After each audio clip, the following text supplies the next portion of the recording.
Greetings, podcast listeners. Welcome to this week's episode of History from One Student to Another.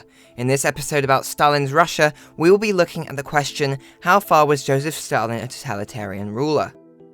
Without further ado, let's begin by looking at the factors which allowed Stalin to gain power. Firstly, Stalin's manipulative power abilities were a major factor in his rise to power. For example, Stalin attacked Trotsky's decision to refuse the position of deputy chairman, claiming it was because he planned to take Lenin's place instead. Later, following the death of Lenin, whilst Trotsky was away recovering from illness, he received a telegram from Stalin notifying him of Lenin's death. Stalin deliberately provided him with the wrong date of the funeral and told him he would be unable to make it back in time. This manipulation allowed the triumvirs to present themselves as Lenin's successors in the absence of Trotsky. Secondly, Stalin's ability to remove all of his political opponents was a reason for his rise to power. The Great Purge he embarked on was primarily an effort by Stalin to eliminate challenge from past and potential opposition groups, including the left-wing leader, Leon Trotsky, his supporters, and the right-wing leader, Nikolai Bukharin and his supporters. He convicted Trotsky, Bukharin, and other opposition during show trials, leading to their deportation, arrest, and eventual executions or assassinations. Thirdly, the weaknesses and ineffectiveness of Stalin's political opponents was a major factor for his rise to power. For example, due to Stalin's superiority and Trotsky's weakness, he was able to remove the left opposition from influential positions and expand his supporters in the Central Committee, with the support of Bukharin initially. Then, in late 1924, Stalin took actions to reduce the influences of Kamenev and Zinoviev, removing their supporters from posts of influence. He had the superior power to demote Kamenev to a candidate member and force Zinoviev to hand over his position as leader of the Leningrad Party to another of Stalin's supporters, Kirov. Stalin was also able to influence to remove the weak Zinoviev from the Politburo, leaving Trotsky the only one left who opposed Stalin.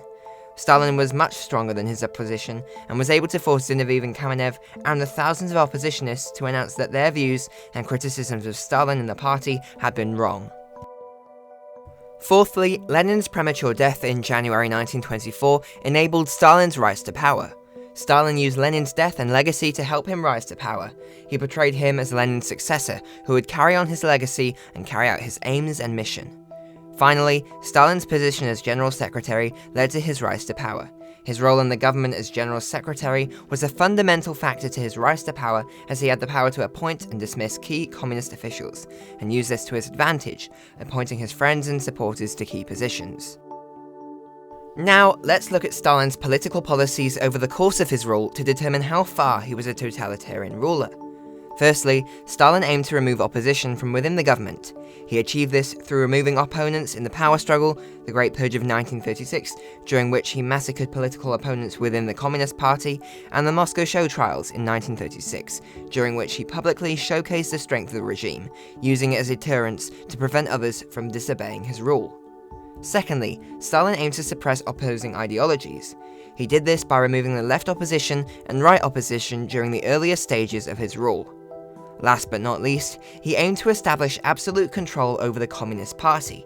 He did this in several ways, namely, replacing the regional secretaries and governors, banning the women's branch of the Communist Party and preventing resistance within the government. He also did it through the Lenin Enrollment in 1925, during which many supporters of Stalin and believers of Stalinism joined the party. Moreover, the Soviet Union adopted a new constitution in 1936, known as the Stalin Constitution. In practice, it asserted the leading role of the Bolshevik Party and legally cemented the General Secretary's control over the party. This allowed Stalin to remove all opposition to his rule from within the party, further cementing communism as a national ideology and establishing him as Lenin's successor. Moving on to look at Stalin's economic policies throughout his rule so as to determine the extent of his totalitarianism. One of his key aims was to increase the productivity of agriculture and grain exports, with modernization and ending private ownership. This culminated in the Great Break of 1928 and 1929, during which there was a sharp change in the economic policy of the USSR, as Lenin's new economic policy was abandoned in favor of confiscating private land in 1928, collectivization in 1929, industrialization, and the beginning of a cultural revolution.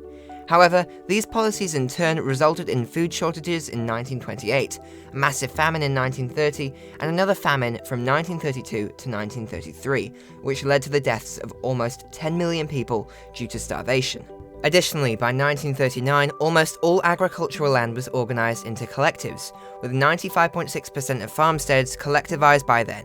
Concurrently, grain collection rose from 10.8 million tons in 1928 to 22.8 million tons in 1931.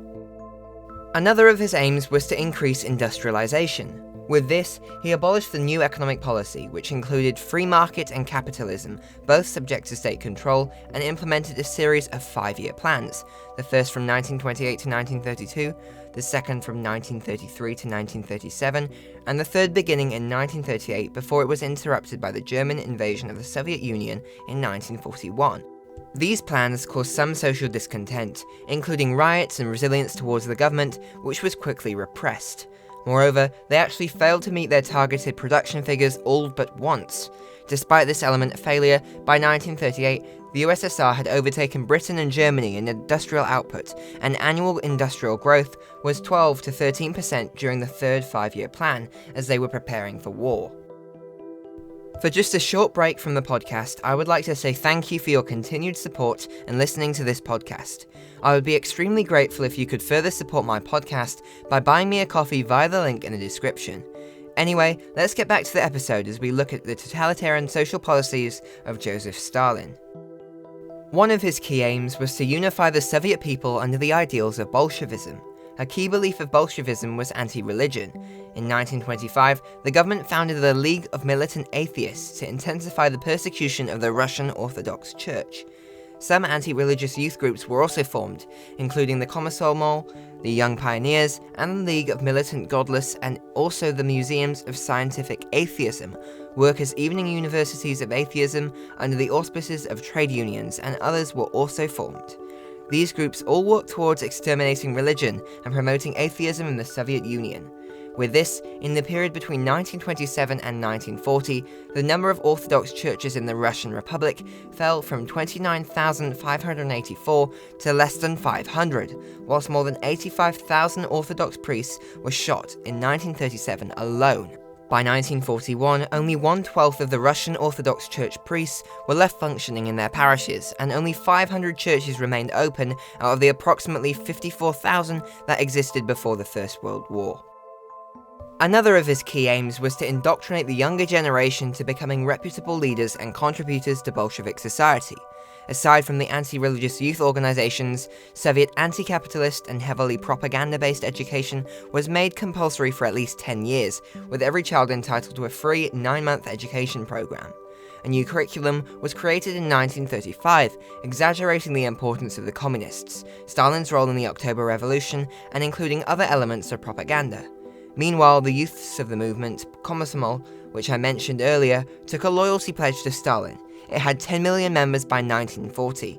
It was basically the Soviet version of Hitler Youth, as it was used for propaganda and to indoctrinate the workers of the future. Of course, not only the youths were exposed to propaganda under the Soviet government. Ubiquitous propaganda was implemented throughout the country to promote Stalin's image as the godlike savior and leader of the USSR. The Department of Agitation and Propaganda, often shortened to Agitprop, was largely responsible for creating the propaganda of the Soviet government. Some other policies. Under Lenin, marriage laws were liberal and very flexible. However, this caused the highest divorce rate in Europe in 1920, with 70% of these divorces initiated by men, as they could easily abandon women if they had an unwanted pregnancy. In fact, reports of young men registering many short-lived marriages were prevalent, with numbers as high as 15 marriages.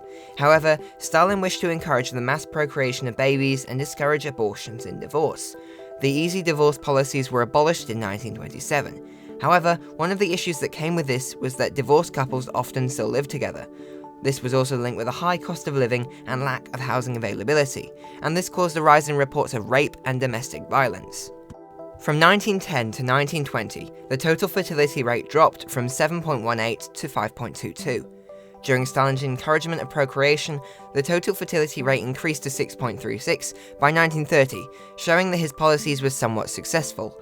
However, likely due to industrialization, a high cost of living and a lack of housing, the total fertility rate dropped back to 4.49 by 1935, before a slight increase to 4.73 in 1940.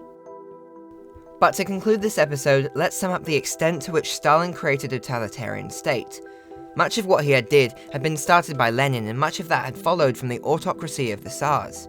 There was a tradition of authoritarianism already ingrained in Soviet society, but Stalin developed it to a much larger extent. It could even be argued that he changed the very nature of totalitarianism.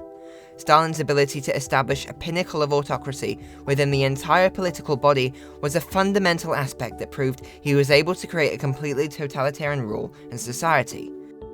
Stalin's rampant use of repressive measures to establish absolute control largely showed that he had created a totalitarian state. Overall, Stalin's absolute control of the entirety of society proves that he had successfully established totalitarian rule. Thank you for listening to this episode of History from one student to another.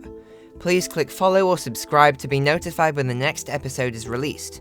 There are links in the description for you to access my website, provide me with feedback, suggestions and questions, and visit my social media. Again, I would be very grateful if you would be so kind as to buy me a coffee via the link in the description. This is the end of the episode. Thank you for listening, and goodbye.